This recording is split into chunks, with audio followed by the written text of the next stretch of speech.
Zamonaviy hayot tarzini kechirayotgan insonlarda juda ko'p uchraydigan kasalliklardan biri bu grija. Uzoq vaqtdan beri ushbu dard bilan olishib kelayotgan yurtdoshlarimiz hech qanday jarrohlik amaliyotisiz Muhiddin tabib yordamida kasalliklardan forig' bo'lishlari mumkin.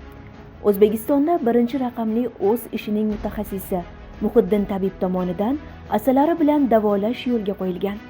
Hozirgi kunda butun dunyoda tan olinayotgan asalari bilan davolash orqali shifo markazimizda revmatizm, grija, qon bosimi, gemoroy, prostata, qandli diabet, semizlik kabi barcha kasalliklarni davolash yo'lga qo'yilgan.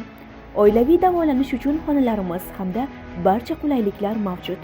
Bizning manzil Andijon viloyati Buloqbosh tumani Shirmonbuloq sanatoriyasi.